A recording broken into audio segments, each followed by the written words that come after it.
Bom, hoje o vídeo vai ser um pouco diferente, mais um bate-papo mesmo. Eu finalizei aqui a releitura de A Inquilina de Waldfall Hall, queria conversar um pouquinho com vocês. Nos últimos meses eu fiz a releitura aqui com o pessoal do clube de leitura. Nós lemos Jane Eyre, nós lemos O Morro dos Ventos Vivantes e agora terminamos A Inquilina de Waldfall Hall, de Anne Brontë. A Anne Brontë é a irmã menos reconhecida, é uma pena, né? Porque o trabalho dela também é fantástico. Ela também publicou Agnes Grey e A Inquilina, mas é a irmã menos reverenciada, né? Nós temos a Charlotte Brontë e a Emily Brontë. E eu fico muito feliz de reler essas obras, porque a releitura sempre abre espaço para encontrar novos elementos, novas camadas, que na minha primeira leitura eu não havia me atentado. Minha primeira leitura, talvez eu tenha prestado mais atenção no enredo, em acontecimentos, em ser surpreendida, mas na releitura vem aqui um espaço maior para ver coisas que engrandecem mais a obra. E quando eu leio um livro que eu já havia feito marcações, é mais interessante ainda, porque o meu livro é todo marcado, né, gente? Quando eu releio um livro assim que está todo marcado, é muito interessante porque às vezes eu discordo comigo mesmo. Eu discordo comigo de alguns anos atrás, eu penso, não, eu sou diferente, eu já penso diferente, eu vejo coisas aqui que eu não tinha visto antes. Até tem coisas assim que estão a lápis que eu consigo apagar, então é interessante fazer marcações a lápis também, porque a gente pode apagar e complementar ali com outras coisas. Agora, o que está marcado a caneta, aí não tem o que fazer, aí eu vou lá e marco com outra cor, para eu saber que foi outro momento, então. A Anne Brontë publicou primeiramente Agnes Grey, eu já li esse livro também, e Agnes Grey foi publicada em 1847, junto com O Morro dos Ventos Vivantes, foi uma edição com os dois livros, e Agnes Grey ficou muito apagado, até por conta de O Morro dos Ventos Vivantes, e no mesmo ano também teve a publicação de Jane Eyre, de Charlotte Brontë. E neste livro aqui, a Anne Brontë vai relatar muito do que ela vivenciou. Ela trabalhou como tutora na casa de famílias, e só que assim, lá ela vivenciou crianças mimadas, ela teve que lidar com crianças mimadas, pais que não impunham respeito ou autoridade. E ela trabalhou nessa primeira casa por quase um ano, então ela relata muito disso neste livro. Já na Inquilina, ela retrata uma outra realidade, que ela trabalhou numa outra família, na casa de uma outra família, como tutora também, por aproximadamente 4 anos. E lá ela viu coisas desagradáveis que ela vai retratar aqui. Inclusive o seu irmão, o Patrick, irmão, ele também foi trabalhar nessa casa para ser tutor de um dos filhos ali, só que ele acabou tendo um caso ali com a mãe das crianças e o pai, o marido descobriu, então foi uma coisa horrível. E ele já tinha problema com álcool e depois disso, então, a sua degradação foi piorando, foi se degradando ainda mais por causa dessa situação, porque ele estava apaixonado por essa mulher. Tem questões aqui sobre o casamento, tem questões aqui sobre a mulher na sociedade, os direitos que ela tinha na sociedade, ou melhor, a falta de direitos que ela tinha na sociedade. E ela é uma protagonista aqui que ela está muito à frente do seu tempo, muito à frente aqui das questões que eram esperadas de uma mulher naquela época vitoriana. Não vou trazer spoilers aqui para não estragar a experiência de vocês, o que é muito difícil aqui, porque até na sinopse da obra traz aqui muitos spoilers e tem uma questão de mistério aqui, né, nos primeiros capítulos, que a gente vai descobrir quem é essa mulher misteriosa, de onde ela é. Mas aqui, essa protagonista, então, é uma mulher que tomou decisões ali precipitadas, decisões equivocadas, e ela quer viver dignamente, ela quer viver do seu trabalho, ter o seu próprio sustento, não abre mão dos seus valores e é extremamente religiosa. Vale lembrar que as irmãs Brontë aqui eram filhas de um clérigo. Bom, pessoal, já anoiteceu. Eu tava gravando o vídeo, tive que pausar para correr atrás de algumas coisas. Só consegui voltar agora, espero que eu consiga gravar. Talvez saia algum barulho aí das crianças, que as crianças estão, né, a todo vapor, brincando. E a biblioteca aqui é um espaço aberto, então vamos ver se eu vou conseguir gravar. Tem uma aranha no teto, ai que legal, que tem bastante aranha nessa casa. Mas eu tinha parado, a gente estava falando sobre a Inquilina. Eu parei no momento em que eu falei que as irmãs Brontë, elas eram filhas de um clérigo. Na época da publicação, então, foi em 1848, da Inquilina, a crítica não gostou deste livro. Não gostou especialmente do modo em que os homens aqui são retratados, alguma parte aqui dos homens são retratados como infantis, depravados. A própria Charlotte Brontë também, ela chegou a dizer que gostaria que esse livro nunca tivesse sido publicado. E após o falecimento de Anne, que foi publicado em 1848, ela faleceu em 1849. Inclusive, as irmãs Brontë, elas faleceram muito próximas ali. Primeiro foi a Emily Brontë, na verdade foi o Patrick primeiro, o irmão. Depois foi a Emily. A Emily publicou O Morro dos Ventos Vivantes em 1847 e faleceu em 1848.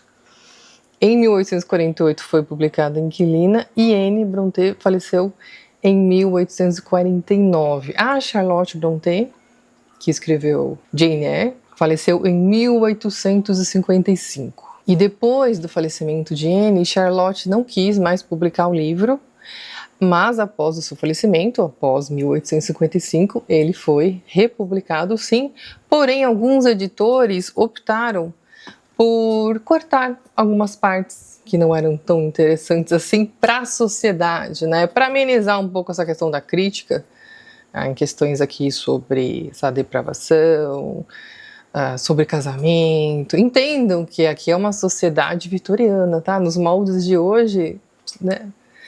Mas nós estamos falando aqui de uma outra época, né?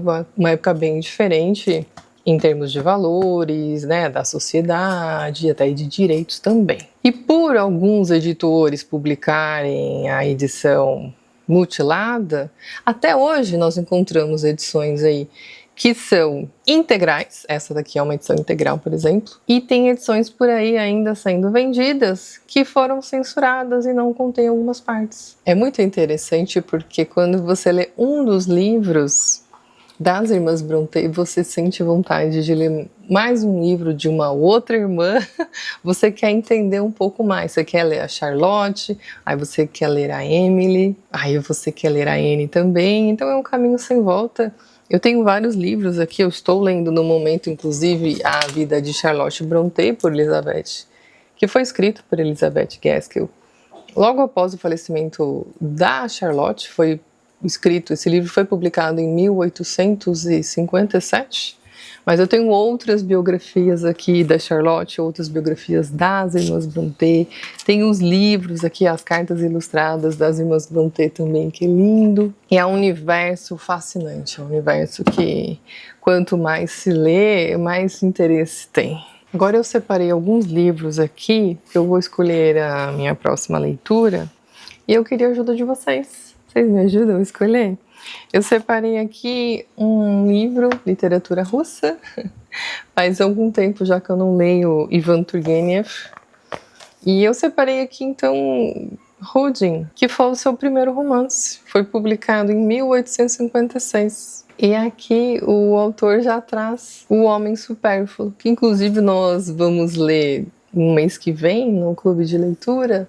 Nós leremos Oblomov. É uma obra que também está relacionada com O Homem Supérfluo, que também está relacionada aí com o Diário de um Homem Supérfluo, de Ivan Turgenev. Mas aqui nós já encontramos, então, um pouco desse Homem Supérfluo. E Ivan Turgenev é um deleite, né? Eu estou colocando esses livros aqui para vocês escolherem qual será a minha leitura, mas assim, qual será a minha leitura já, né? Porque são livros aqui que eu vou ler mesmo, tá? É só a questão de prioridade. Qual vai ser o livro que eu lerei já, agora? Porque eu vou ler esses livros aqui o quanto antes, sim, tá? Literatura russa, de um dos meus autores favoritos, que é Ivan Turgenev. Votem nos comentários, depois eu faço no papel mesmo, vou marcando o livro mais votado, eu leio rapidamente. Eu peguei livros curtinhos aqui, inclusive, para ler rapidamente, tá? Até porque saí de um calhamaço agora, que é Inquilina, iremos para um novo calhamaço, que é Oblomov, de Ivan Goncharov. Se você quiser ler conosco, inclusive, no clube de leitura, vamos começar em breve. Na descrição do vídeo tem o link, tá bom? Será muito bem-vindo, muito bem-vinda. Teremos vídeos, teremos lives. Eu separei aqui também Memórias de Marta, de Júlia Lopes de Almeida. Este livro aqui foi o livro de estreia da autora, ele foi publicado em 1888, literatura nacional. Aqui Memórias de Marta vai falar sobre duas mulheres que se chamam Marta, mãe e filha. E elas vivem num cortiço. E a narrativa aqui é contada pela perspectiva da filha, que vai contar a história, então, das duas. Coloquei dois livros clássicos, um literatura nacional, outro literatura russa, e coloquei, para dar uma variada aqui nesse tempero, coloquei dois livros aqui de literatura contemporânea, literatura atual, inclusive indicações de vocês aqui. É de Domenico Starnone, eu não li esse autor ainda, tá? É Laços. Me indicaram esse livro fortemente quando eu li o livro da Helena Ferrante. Foi quando eu li Dias de Abandono, vocês me indicaram, disseram, olha, você gostou de Dias de Abandono? Eu gostei, gostei muito. Me falaram, leia, várias pessoas me falaram aqui nos comentários, leia Laços, porque essa seria a versão masculina desta obra. Dizem até que o autor é marido da Helena Ferrante. Olha só o que diz aqui na contracapa. O que deixamos quando abandonamos alguém?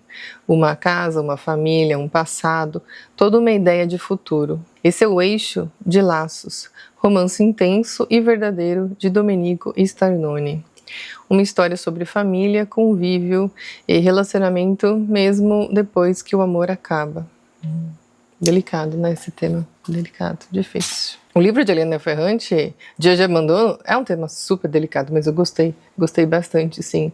Me trouxe vários pensamentos. Esse outro livro aqui tá no plástico ainda, nem vou tirar, gente, porque se ele não for escolhido, ele vai continuar no plástico aqui mesmo, que conserva melhor, tá?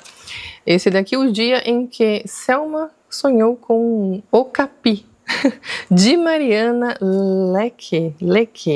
Aqui, pelo que eu entendi, a Selma, quando ela sonha com o Okapi, é sinal de que alguém está prestes a morrer. Aqui diz que é um romance para rir, chorar e recuperar a fé no amor e na ternura.